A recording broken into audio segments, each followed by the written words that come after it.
আমরা কি জন্য এখানে মানববন্ধন এবং বিক্ষোভে অংশগ্রহণ করেছি যে আমাদের পলাশবাড়ির মাটিতে 2 নম্বর হোসেনপুর ইউনিয়নে রামচন্দ্রপুর ইউনিয়নে 82 ফুট বিশাল সারা বিশ্বের মধ্যে সর্ববৃহৎ একটি মূর্তি স্থাপন করা হয়েছে।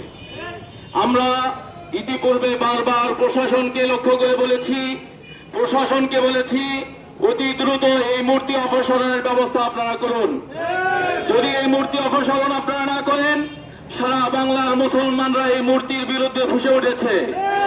এমনকি আমরা এমনও খবর বারবার আমরা প্রশাসনকে জানিয়েছি, পুরো বাংলাদেশ থেকে পলাশবাড়ি অভিমুখে লং মার্চের প্রস্তুতিও নেওয়া হচ্ছে।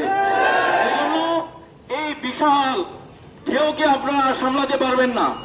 যদি মূর্তি অপসারণ না করেন, সারা বাংলার মুসলমান পলাশবাড়ি অভিমুখে আসবে। বারবার আমরা সতর্ক করতেছি, সতর্ক করব। আমরা আইনকেও হাতে তুলে নেব না।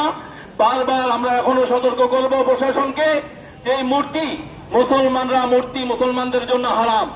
তারা তাদের মন্দিরে মূর্তি রাখুক, পূজা অর্চনা করুক, কোনো সমস্যা নেই। এই বিষয়ে আল্লাহ পাক রব্বুল আলামিন সূরা বাকারার মধ্যে বলেছেন, লা ইকরাহা ফিদ্দীন, যে তোমরা ধর্ম নিয়ে বাড়াবাড়ি করো না। তাদের ধর্ম তারা পালন করবে, আমাদের পক্ষ থেকে কোনো অসুবিধা সেখানে করা হবে না। বরঞ্চ যদি ইসলামী রাষ্ট্র হয়, মুসলমানরা পুলিশের মাধ্যমে তাদের পূজা মণ্ডপ পাহারা দেবে। এটা মুসলমানদের দায়িত্ব, ইসলামী রাষ্ট্রের দায়িত্ব।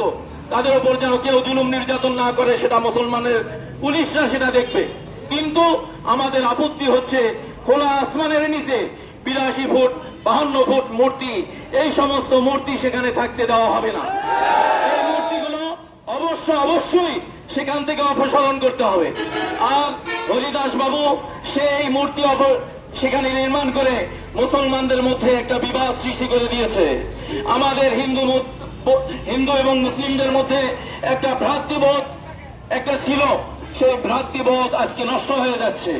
আমাদের মধ্যে সাম্প্রদায়িক সম্প্রীতি একটা অটুট ছিল, সেই সাম্প্রদায়িক সম্প্রীতি আজকে নষ্ট হয়ে যাচ্ছে এই হরিদাস বাবুর কারণে।